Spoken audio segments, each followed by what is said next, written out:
प्रहलाद जी भी भगवान को अपना शत्रु मान बैठे। कैसे मालूम है?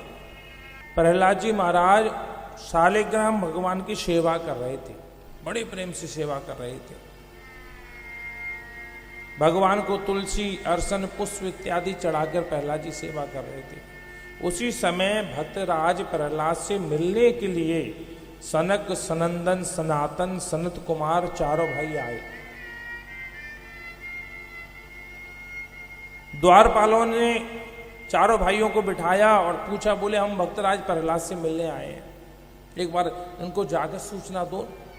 प्रहलाद जी उस समय ठाकुर सेवा कर रहे थे। प्रहलाद जी से निवेदन किया, बोले महाराज सनकादि ऋषि आपसे मिलने आए हैं। प्रहलाद जी ने इतना ही कहा था, ठाकुर सेवा करके हम अभी आके मिलते हैं, केवल ठाकुर सेवा करके। महाराज सनकादि ऋषि चले गए, कुछ कहा नहीं, चले गए। कहते हैं ऋषियों के चले जाने के पश्चात प्रहलाद जी की सेवा करते करते प्रहलाद जी को अभिमान जागृत हो गया। मैं किसकी सेवा कर रहा हूं? इस नारायण की, इस परमात्मा की, इस विष्णु की। अरे इसने तो मेरे बड़े भाई का वध किया, हिरण्यकशिपु का। इसने तो हमारे राक्षस कुल का कभी पक्ष लिया ही नहीं, सबका वध किया, सबका अनहित किया है।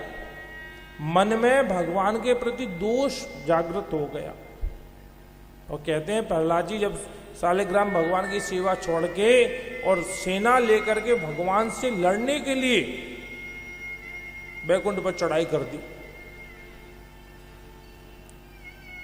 भगवान ने नारद जी से कहा, बाबा ये चेले को कौन सी पाठ पढ़ा दिया है, जो आज तक तो नारायण नारायण नारायण नाम रटता था और आज हमसे लड़ने के लिए तैयार है, हमसे युद्ध करने के लिए तैयार है। अपने चेले को समझाओ। तो नारद जी प्रहलाद जी के गुरु जी थे ना, नारद जी ने आके प्रहलाद जी को समझाया, बेटा ये क्या कर रहा है।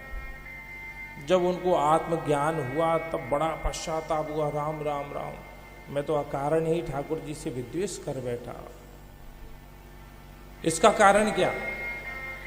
हम ठाकुर सेवा भी करें और ठाकुर सेवा करते समय अगर संत महापुरुष हमारे दर पे आ जाएं, हमारे घर आ जाएं, तो भैया तत्काल खड़े होकर ठाकुर जी की भी सेवा छोड़कर और सीधे संतों के पास चले जाना चाहिए। प्रेम से बोलो राधे राधे।